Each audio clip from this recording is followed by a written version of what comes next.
2.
Morning, everybody. We're about to get started, I believe. The live stream has begun, so we do have approximately 40 students live streaming in today that weren't fortunate enough to get a ticket because we had a limited number of tickets to be able to sell for this event. My name is Leon Kerr. My pronouns are he, him, and I'm the Director of Student Services at VU. I'll be one of your MCs today. I'd like to welcome you all to the 2021 Leadership Conference. It's really wonderful to see you all here in person. Last year, I was actually at my living room table hosting this event, which is where I've been for a whole year. So this is our first major face-to-face event for 2021, and I really look forward to seeing you all in person on campuses across Melbourne in the future. So it's really, really great to see you all. The theme of this year's conference is resilience and reinvention. I would also like to welcome all the students who are watching the live stream as they participate in the conference online. We do have some special guests with us today, in person and online. I'd like to welcome Naomi Dempsey, Interim Deputy Provost, Students and Academic Services, Catherine Aberisk, Elected Student Representative to the University Council, Hannah Nadin, President of the VU Student Union, Oliver Kaiser, General Secretary of the VU Student Union, Fariz Roslan, Chair of Students' Partners, Alice Growden, Coordinator of Student Partners, Barsha Bandari, President of International Student Association, and Ruwangi Fernando, President of the VU Postgraduate Association. Hello, and welcome to this year's Student Leadership Conference. My name is Ayushi Patel, and my pronouns are she, her. I am the Leadership Assistant at Student Life, and I'm here doing my honors at VU in my Bachelor of Laws. I will be your other MC for today.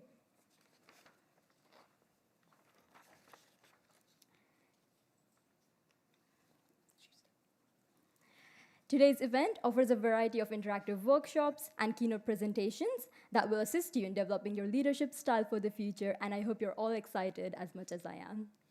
We'll start with some housekeeping, followed by an acknowledgement of country, the official welcome and opening keynote presentation. This morning, there will be 2 breakout workshop sessions, which will be held, I believe, in here. There's a room just over there to the right, and there's a room just to the left here as well. Then we'll have morning tea. After lunch, we will meet back in this room for a well-being session before the 3rd workshops of the program. The day will conclude with a closing keynote presentation and some closing remarks. You will see at your tables that we provided a couple of conversation starter questions. Today, we encourage you to talk to someone you've never met before and expand your networks. At the conclusion of today's presentations, you're invited to join us for refreshments and live music in the foyer and continue networking with the other delegates you've met today. Now for the housekeeping bit. Please note that the toilets are located in the foyer just to the left out there. In the event of an unlikely emergency situation, a warden will direct you to the safest evacuation point, and a prayer room is available to anyone that may need to utilize it during the day. Please ask a member of the MCEC customer service team, which the desk is located just out there, and they will be able to provide you directions to the prayer room. I will now hand over to Ayushi, who will give an acknowledgement of country. Thank you, Leon. I acknowledge the ancestors, elders, and families of the Boon Wurrung, Wada Wurrung, and Woy Wurrung of the Kulin, who are the traditional owners of university land in Victoria. and the Gadigal and Gurungai people of the Eora Nation, who are the traditional owners of the university land in Sydney. VU acknowledges the traditional owners of country, and I pay respect to them, their culture, and their elders, past, present, and future. As we share our own knowledge practices within the university, may we pay deep respect to the knowledge embedded within the Aboriginal community and their ownership of country. I acknowledge that the lands on which we meet are a place of age-old ceremonies and celebration, initiation, and renewal, and that the Kulin and Eora people's living culture have a unique role in the regions of where university land is situated. Thank you, Ayushi. Now, since it started in 2010, can you believe 2010? We've been running this leadership conference since 2010. How many years is that? Almost 20. 11. Yeah. 11 years, I can't count. Almost 11. Maths was never my strong point. So the Student Leadership Conference has inspired and empowered students on their individual leadership journeys. We know you're already on that journey by the fact you're actually here today. As said already, the theme for this year's conference is resilience and reinvention. By connecting you with the thought leaders and experts here with us today, we aim to provide you insights into practices that develop resilience, help you understand how to navigate obstacles and setbacks and grow from the experience, and empower you to lead in diverse range of situations at VU and beyond. You've all actually developed resilience this year. During a pandemic and the resulting lockdowns, it was tough, and resilience, it's what you built inside. You've also built a number of other things: compassion, empathy for what's happening around the world. These are all really important qualities for a leader. Today we will be both inspiring and practical. There will be occasions to listen and to reflect, as well as opportunities to learn and do. You'll be able to network, make friends, and get outside of your comfort zone. Most importantly, there will be opportunities to ask questions, both of presenters and of each other. Today is your chance to learn from people with a rich and diverse range of experience who've come here to share their learnings with us. In addition to the presentations, we invite you to make the most of the networking opportunities and LinkedIn photo booths during your break times. I congratulate you all for your attendance today, as it shows a commitment to your own personal and professional development. I encourage you to make the most of today and stay connected with the wonderful community of students that days like this bring together by engaging the leadership, volunteering, club and events programs throughout your time at VU. This year, the Student Leadership Conference is quite unique. For the first time, the conference is happening virtually and physically as well. We'd like to remind our online attendees to please keep yourself muted unless you're speaking to avoid feedback noise. Our presenters love to see your faces, so please keep your video on if your bandwidth allows it. For our attendees present here today at the MCEC, we are welcoming you, and we will be assisting you throughout the day with your workshops and guiding you where you're going to be going throughout the day. To receive your certificate of attendance, you'll need to attend all 3 of the workshops you've registered for and join us for the closing keynote presentation at the end of the day. During the networking sessions, we encourage you to talk to somebody you've never met before and expand your network. This is such a great opportunity to use some of the skills you learned today. While we encourage you to keep in touch with the people you meet, please ask permission to exchange contact details. LinkedIn is a great way to maintain contact and continue to network in a professional setting. I would now like to welcome our opening keynote presenter, Professor Adam Shoemaker. Professor Adam Shoemaker is the Vice Chancellor and President of Victoria University. Before joining the VU family, Adam was Vice Chancellor at the Southern Cross University and has held senior leadership roles at a number of other Australian universities. He is one of Australia's leading researchers in the area of Indigenous culture and literature.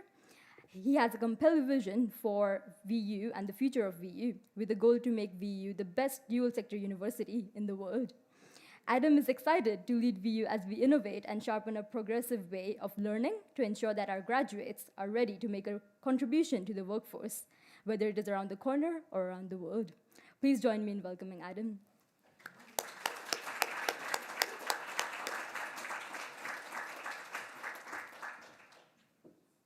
Wow, that's an amazing introduction. Thank you so much, everyone. I was just doing the homework which you're going to have later, which is this icebreaker. This is really going to be difficult when that happens. So when is the icebreaker occurring, by the way? It was just on the tables. Do you know, Leon, when that's happening? Throughout the day? Okay, I've been planning my answers, so I'll leave that there for you. But no, that's very good. And look, can I just, right up the front, just recognize a few things. One of the things is that your presence here acknowledges the fact not only that we're on Indigenous land, but we're partaking in Indigenous knowledge and that is by listening. Careful and deep, respectful listening. Whether we're online, in person, hybrid, as they're called, it's all about that. And the pauses are just as important as the phrases. And that's actually something really, a deep insight, which I've learned throughout my career, and I think you'll learn as well. Sometimes it's those pauses which make all the difference in overcoming a challenge to do with resilience. So I am going to pull a drawer out, I think, yes we are. And I've got a little bit of a presentation for you. Is it possible I could just advance it to the screen that's the one for me? Can I do that with you? That'd be great. I'll just keep talking for a minute. And before we do that, I just want to say too that we're also, thank you so much, we're working on a whole strategy at the minute. Thanks so much for doing that, for the university. And it's reinventing what we do. People say, well, what's strategy for? Why don't you just do stuff? Well, it's kind of like planning. It's not just a shopping list. It's actually saying, is there a store? Do we need this? Where is it? What do people need at the store? And the whole family has to have some sort of input into it. So we're using a crowdsourcing platform called Crowdicity. We call it the workshop. And every staff member is involved in putting things in. In fact, more than 600 people so far. So if you are a staff member, know a staff member, want to pretend you're a staff member, have an E-number that can be a staff member, do take part in it. And I know there's some people who are staff in the room. So please feel free. And students, I'd like to hear your views today too. That's what this is about, okay? So a few ideas about defining the future. It's a bit of a grand name, but the reason is this, okay? That I have the view that many of us are stuck in a lift. It's a good lift, but lifts break down. And what I mean by this is that we think of qualifications as a tower or as a turret, and they're vertical. These are just some qualifications from around the world, some in China, some in the UK, some here. Great things to have, but many people don't follow the lift, okay? In fact, most people don't follow it. They certainly don't follow it in an express lift, put it this way. Many people do that. And actually, that's a really beautiful thing, because a lift means you're not looking at nature, you're not sort of thinking about the environment, you're just focused in, you might be looking at your physical distancing in the case of Melbourne at the minute, or anywhere in the world at the minute, if you're lucky enough to have a lift.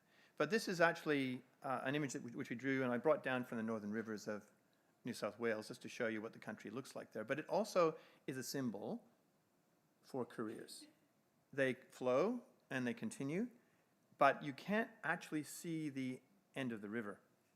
And you can't even see around the next bend of the river as you're floating, even though you might imagine it, what it's like. But it's a beautiful journey if you're prepared. And so there are times, though, that you could hit something.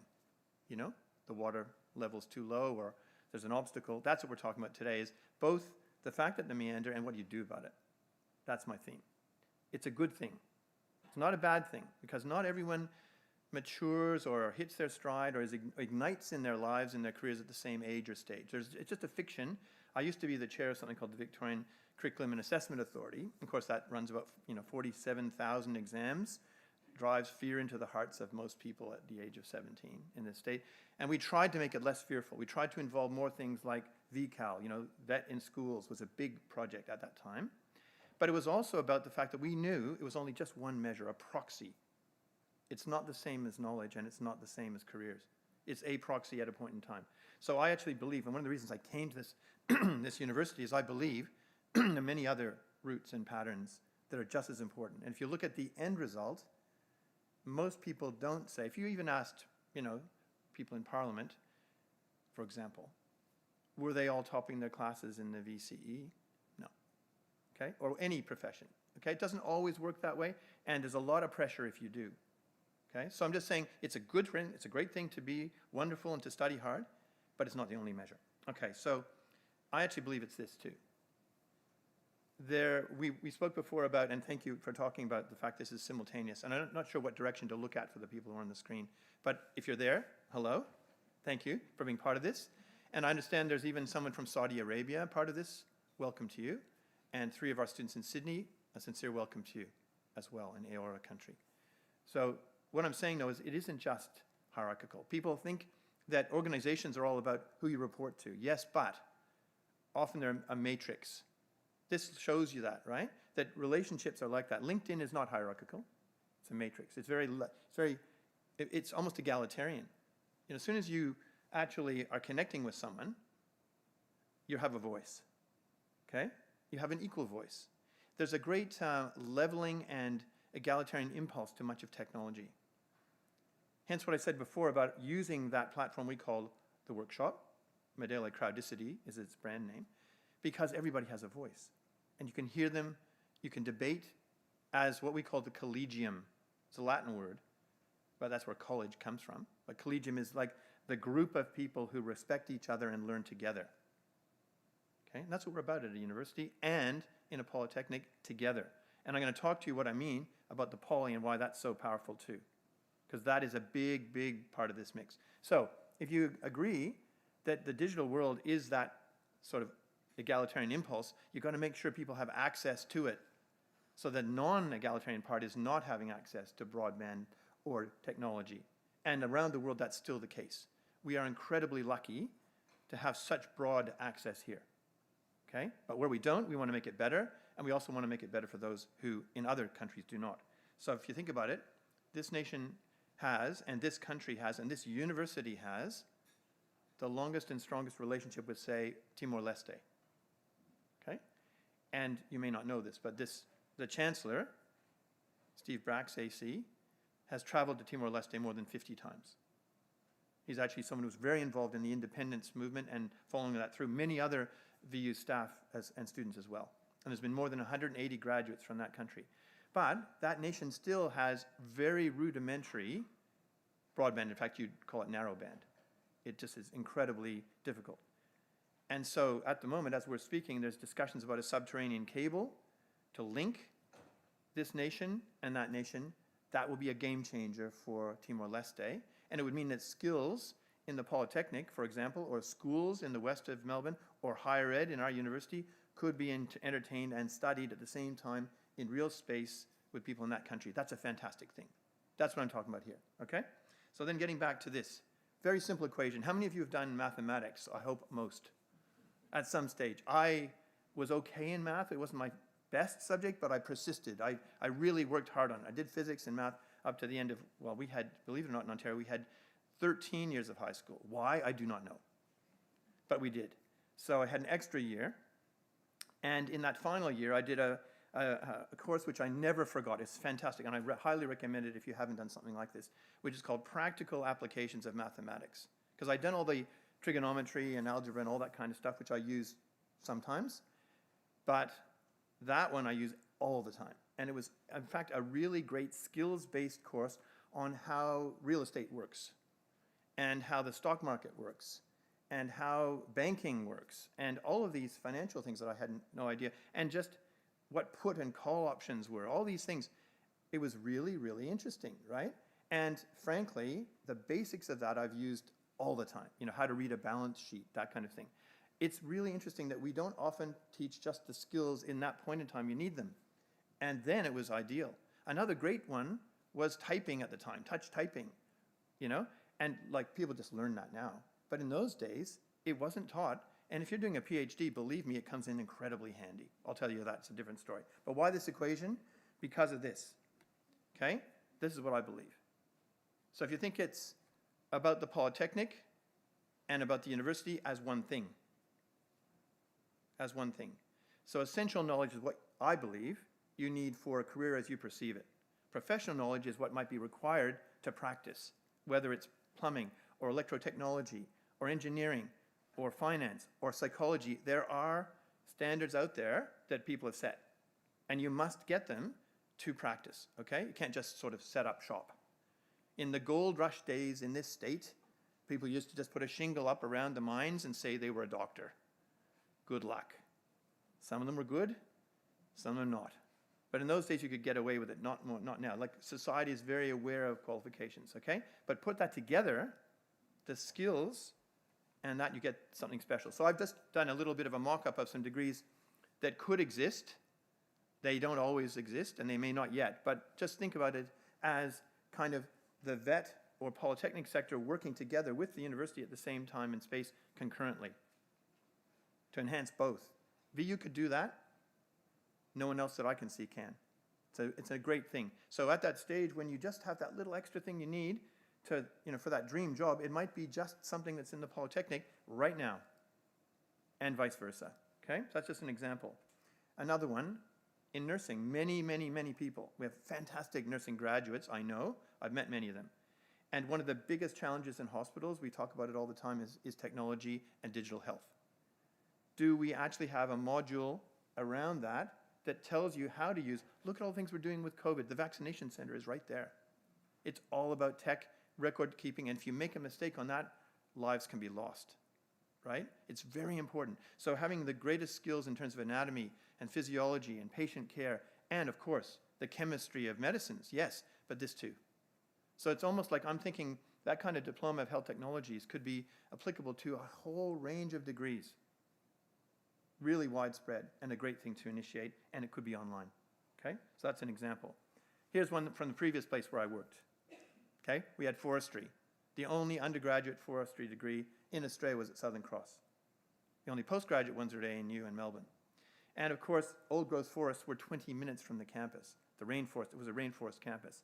But we introduced a diploma of drone piloting so people could actually fly up to the tops of trees and gather samples. You can't climb trees and do this. Not only is it dangerous, you just can't get there. And similarly, in marine science, we had another example. I don't know if I've shown this one. This. Okay? Everyone who's doing marine science has to have the skill of diving safely. You just cannot enter the water without it. So what I'm saying is just think in terms of all the degrees, all the things you're doing, have you got that combination? We want to make that combination work for you. And leaders, as you are, will identify what we need. What we want to hear from you is, what are those gaps? What do you see are the obstacles to getting that career that you really want? And is it possible for us to help? You see what I'm doing? It's about crowdsourcing, in a way. It's getting those ideas, because you will know, talking to your friends, family, those in the professions already, they will give you great advice, sometimes advice five years ago, which may not be right now, but think about that issue. And then, of course, just as a music example, again, it's a technology one.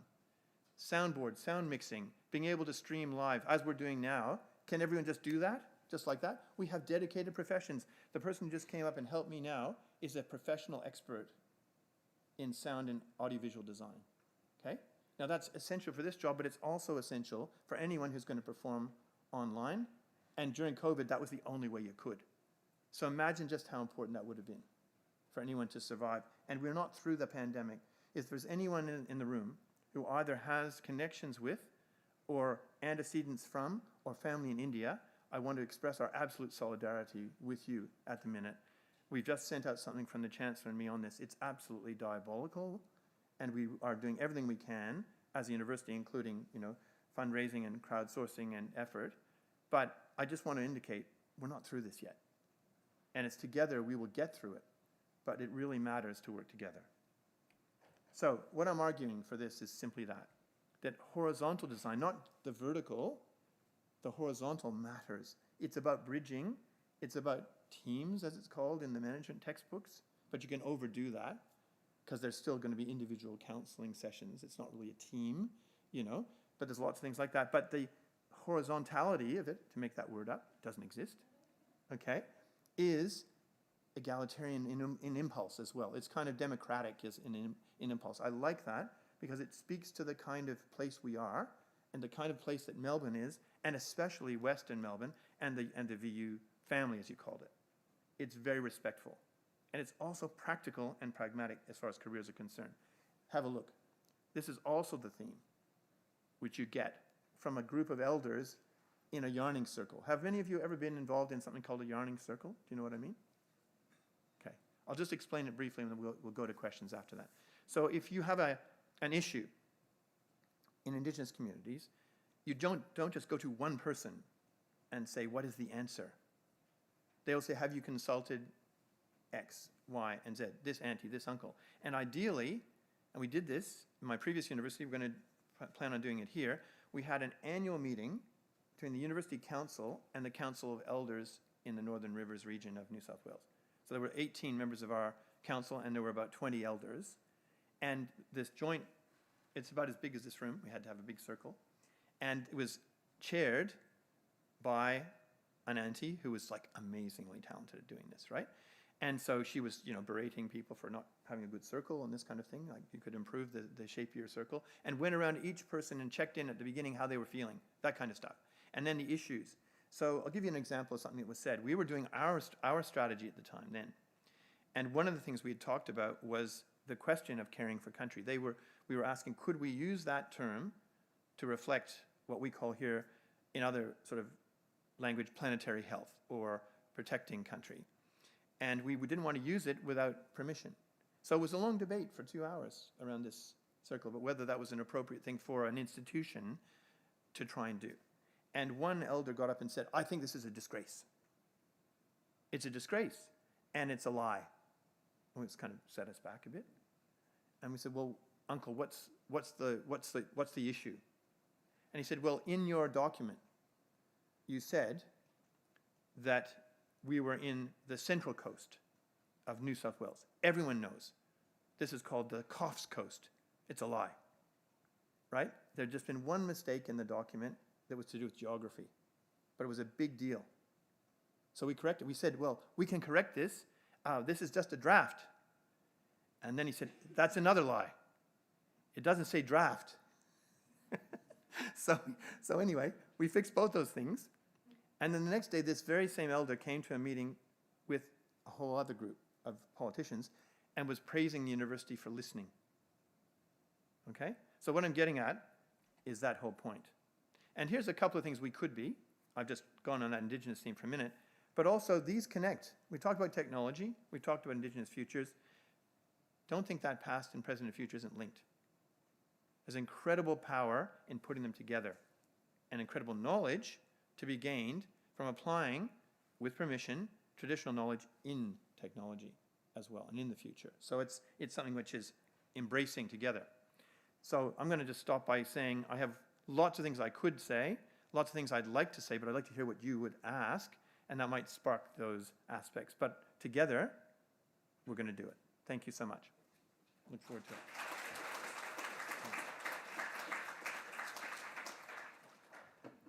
So there are actually a couple of microphones, and I know this is the hardest thing in the world to think, will I, could I, should I ask a question? The answer to that is yes, yes, and yes. So feel free, okay? And we've got still about 15 minutes to do questions if you like. Otherwise, I will give part B of a talk. So feel free. Professor Schumann. Oh, that's nice. That's good. Question. You described like having to move. Like, can you explain a bit about your vision in terms of transitioning from an institution that's a bit more traditional and conservative into openly considering integrating the vet side or the polytechnic side to what would be described as more professional side? Okay. And if you had any real roadblocks, how you approach that, whether it's a yarn circle or... Absolutely. Thanks so much, okay? And I hope people could hear that question online as well. So how do you get... Well, I wouldn't describe the place as conservative, but I would describe it as structured. What I'd say is that the block model is incredibly radical as a curriculum model. That's one of the reasons I came. I was attracted very much to that idea of doing things differently and better and well and more efficiently and in a student-centered way. Okay? And the results are really bearing that out, you know? Imagine being ranked #1 for employability skills in Australia with the first series of graduates just after 6 years of that experiment. Just phenomenal. Even Bond University is in second place now. And it's like fees are sky high, right? So to get to the question, it's a bit like this. If you think that gainful, productive, and contributing employment is a good, worthy, and honorable thing, okay, and I do, and you think that industries, including global and local and backdoor and startups, industries of all sorts are the source for much of that, or the recipients for much, what if you put the industry on the campus? Right? So I'll give you an example. We are building a wonderful new tower in the city, which is opening at the end of this year, which has primarily people studying business and studying law in the city. Well, there may be others in the future, but those are two. So we're actively looking now to have the equivalent of a law firm in the building. You know, above us, right? We're going to move the chancellery down. Why does it have to be at the top? Move the chancellery down in the middle, more sort of egalitarian, and put a partner in the building. Now, then the idea would be, if we get, by the way, I haven't succeeded yet. This is the vision. Then the partners in the law firm could be invited to be adjuncts teaching in your law program, okay? And the idea of having internships in the same physical space, just, that is a good use of the lift, by the way, that one, in the same building, is something no one else has achieved. Everywhere else, it's like, we'll assure you that you'll get a placement somewhere, okay? Now, obviously, we can't put a whole hospital in the building, but I'll get to that as well. So that's the model. So if you imagined every campus had at least one of, I call it a flipped campus approach. Instead of saying outsourcing placements, you insource them to where you are. So it kind of circles around the future of that profession equally. If you're teaching finance and you're able to attract an ethical neobank or something, like their head office or a superannuation fund into the building, those who work in it are then interacting and having seminars with you in the business school. And what we want to do is create something called a boardroom of the future. Sounds fancy, but what it means is that instead of just the chairs that sit there and every so often you use them, every second chair is a screen. Okay? A bit like this hybrid approach today. So any meeting you want to hold, either for yourself or your partners, you could do it, okay, around the world, and do it in such high definition that people could kind of look left to right and see each other. That's our technological challenge. Our IT services are working like steam on it at the minute. I said, do you think you can do it? And they said, we'll give it a crack, I said, well, have a look at the Adelaide Festival Writers' Week, because what they did is they had authors from around the world on chairs next to people who were real life, and they kind of looked at each other and gestured. It was really fantastic. And guess who designed that? The Adelaide Festival Theatre. Good example how the arts and technology come together. So, answer to your question is, flip the campuses, whether they're polytechnic or higher ed, and have at least one core industry on them. Like an engineering firm on a campus where you teach engineering. Okay? Or perhaps something to do with paramedicine, like an ambulance station on the campus where you teach paramedicine. Okay? So if you just think that through, there's a logical extension of that model for lots of things. And if you can't put the whole thing on the campus, you just expand the definition of the campus. So in Footscray Park, the new hospital, we're just going to call that the expanded Footscray Park campus and hospital. It's a bit of a cheat, but it's sort of real, because think about it, they can call it the expanded Footscray Park hospital and campus if they want, the other way around, So I learned that we used to have a campus at Southern Cross at the airport, at the Gold Coast, right on the airport, like in the airport, on the land. I don't mean in the building of the airport. I mean next to the terminal, okay? 5 minutes walk. So if you were going to go on a flight, you would park, if you're parked, or take public transport, get off, and it was a 5-minute walk into the airport. Just go straight in. And so what a symbol for the modern world. So they used to say, we're the only international airport with our own university. And we used to say, we're the only university with our own international airport. So that's the logic of what we're proposing, if you see. And then the obstacle question is, some of this might not come good in the time frame that I would love to see. Let's say the tower gets built, it's almost complete, right? Maybe we won't get the law firm in there right away, so we have to do something else. But something will happen in that space. And I can guarantee you the hospital is certainly occurring, and the ambulance station at Sunshine is certainly there, and other things can be. And think about the Western Bulldogs, those of you who've worked at VU Whitten Oval, if you're in sports or exercise science, and we have 12 members of those teams studying, women's team and men's team, playing and studying with us. It has the Polytechnic there too, doing remedial massage and other programs. We have PhD students there. It's already an example. Guess where I got the idea from? Walking around the VU Whitten Oval. So we may have obstacles, but there they are. Now, as far as personal, did you mean personal obstacles in careers as well? Like I'm talking about like board members or people who have a different perspective. Yep.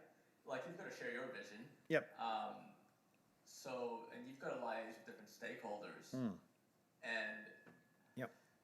I'm just wondering how you addressed on a broad scale the obstacles that you can't do it or what ifs, to take a page from the later workshop. Okay, well, look, there always will be doubters and people who are nervous about change. That's understandable, okay? That's life, right? I think the key thing there is to say, is it productive for the vast majority of people? Can you demonstrate that? And in a way, I was trying to demonstrate that in the whole selection process for the job that I got. And guess what? The entire 5 interviews I had for this job were all online because of COVID. Huh. Amazing, eh? You wouldn't think that was possible. High level of trust, okay? And so in doing that, you're expressing your vision then. So in a sense, you're already, with the council and other members of that group, talking about that future. Now, then you come and things change, but some elements of that, like the aspiration to be the best dual sector university in the world by 2028 was one of the things I said in my interview. So in a way, it's almost like, I don't know, trying to get elected and you have a bit of a mandate or something to start with, right? So it's not a full obstacle, but you're right. There's always things that can happen and get in the way. It doesn't mean you stop, it just means you might reformulate. It's a bit like, when you're using Siri or one of the voice-activated GPS systems and it says recalculating, you have to do that. You do a lot of recalculating because things aren't always just what you think, and new evidence comes in and you change it. Bit like, we thought we were going to be able to do an event in mid-February to honor the previous vice chancellor, then was a 5-day snap lockdown. Recalculating, and it could happen again, okay, in this university. So I hope that helps to explain. Yeah. Please, anyone else?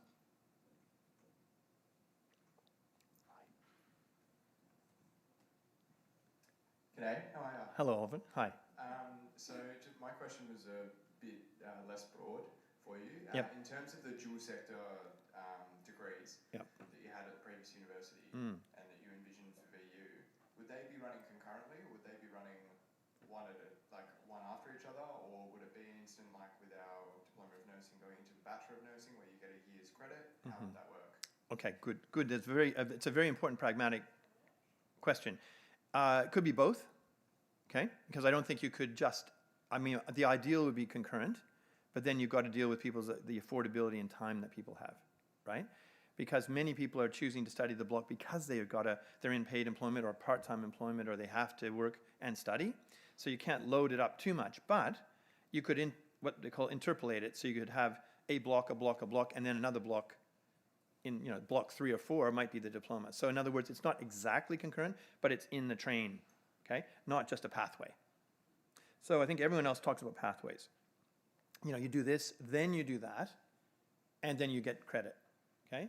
But sometimes the just-in-timeness of it is really, really helpful.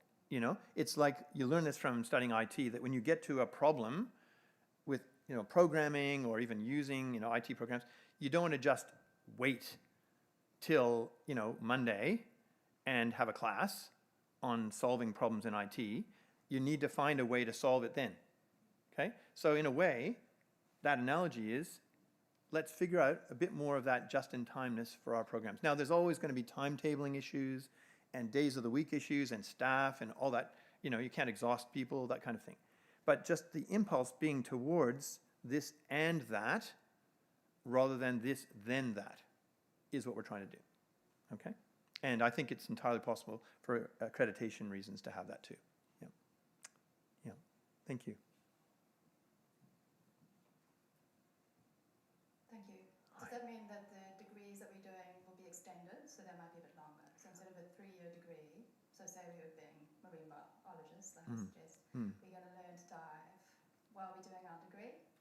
Well, in that, it's a great question, but in that particular case, you actually had to do it before, because it was a precondition to starting, was the diving part. But the point is that it was never mentioned by the university.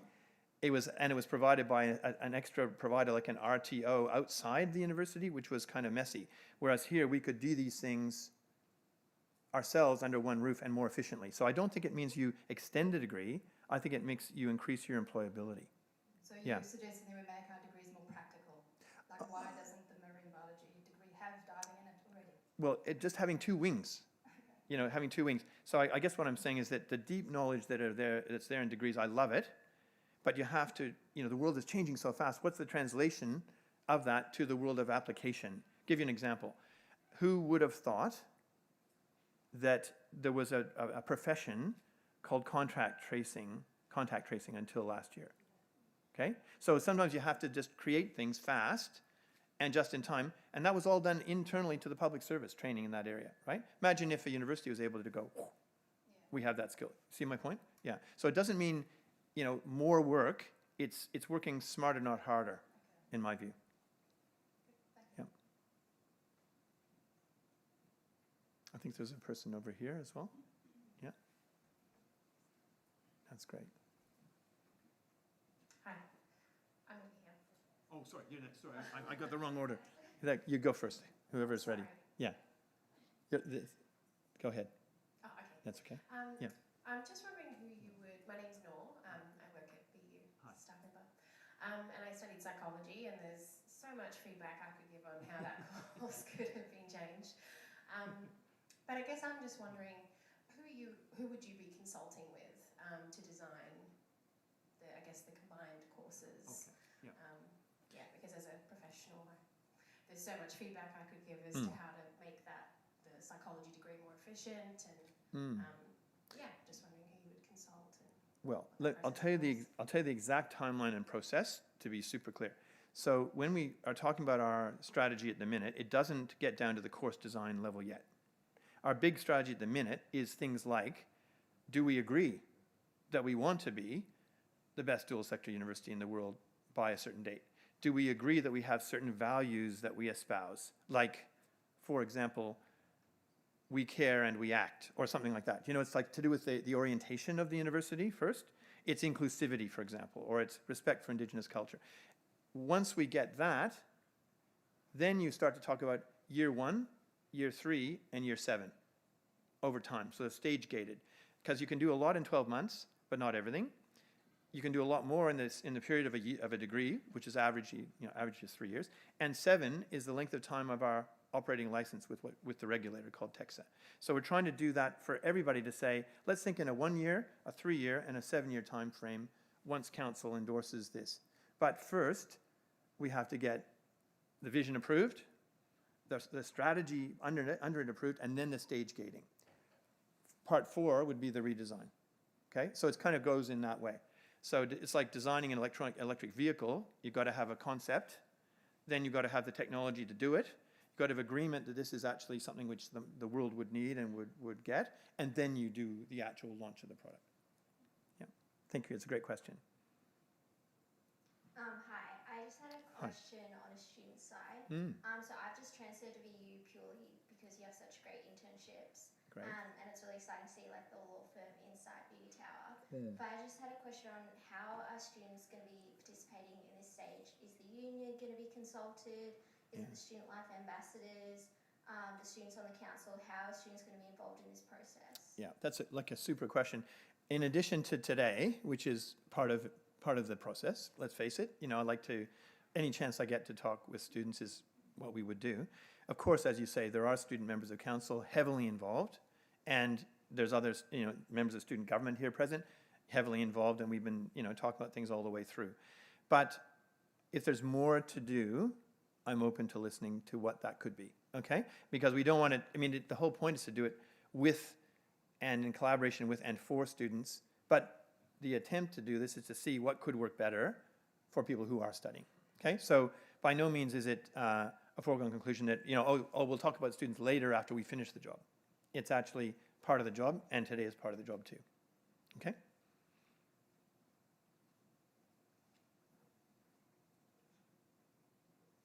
Hi.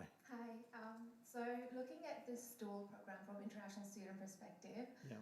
have you considered the limitations international student might face with expensive fees and other internship opportunities? Yes, thank you. That's a great question. We're hoping that if we can do this properly, and we think we can, it would not increase fees.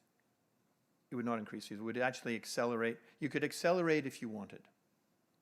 You could decelerate it or slow down if you had to, and you could maintain the same pace if you wanted to, because the block enables you to start and stop 6, 7, 8 times a year, okay?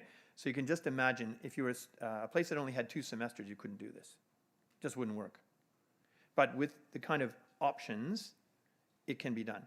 And the biggest waste of money is starting things that you don't really need to do and not having, and maybe not finishing them or changing your mind and having to repeat something because of that. So like a lot of false choices are made.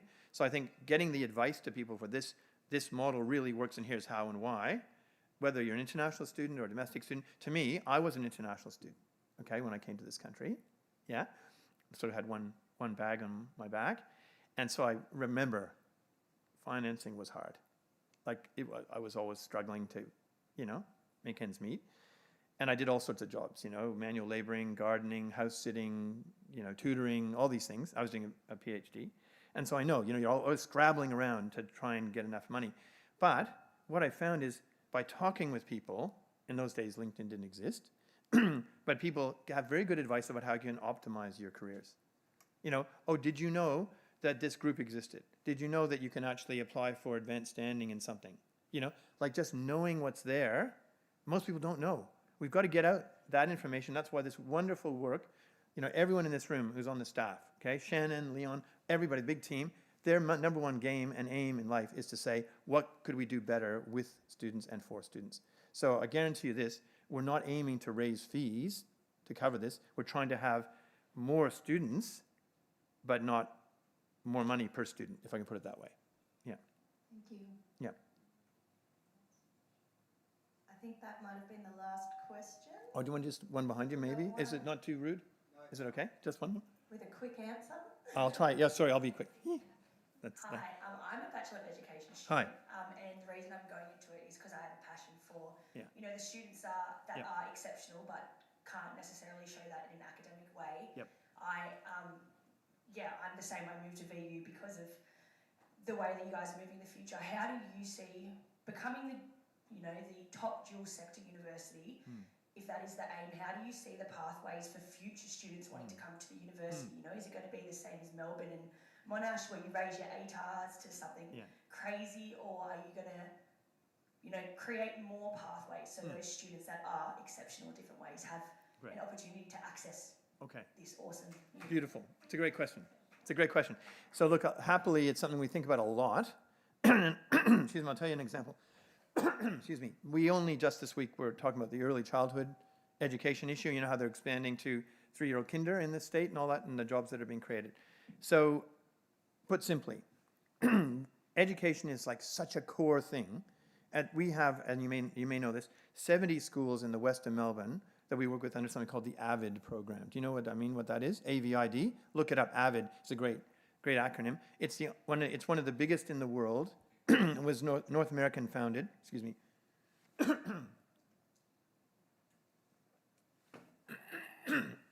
Sorry, just too much talking.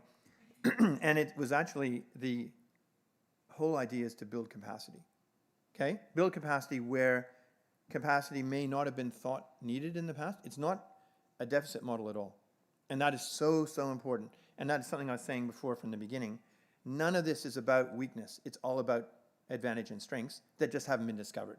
Okay? So that's a good example. I suggest you have a look at that. And also, that's already within the university, has been for 10 years. And so that model is so well known now worldwide. We're talking about working and applying the block 2 as a sort of potential experiment to years 7 and 8 in those schools. Okay, so time doesn't permit to go into it in detail today, but I'll give you a bit of a taster to say, I believe in what you're saying, I believe in the applause that you gave to the question, and we will do that thing. Okay? Thanks, Roland. Thank you, Adam. Thank you so much for engaging our future leaders in the future vision of VU. And thank you, our leaders, for engaging Adam with your questions. So thank you once again. That's great. And all of you, thanks everybody. That's great. Thank you, everyone. We will now have a 5-minute break before the first workshop starts at 10:25. Everyone has the stickers for their individual workshops. If you can't find them, a student life staff will help you, or I can help you with that. The first workshop sessions are resilience in your career and making opportunities. That's in the courtyard rooms. It's on the right-hand side when you leave. Transform discomfort and vulnerability into strength and resilience is in this room. So if you'd like to take a break and come back. And building resilience in a disruptive world is in the room on the left-hand side. Everyone, I hope you have a great day, and I'll see you all around. Thank you.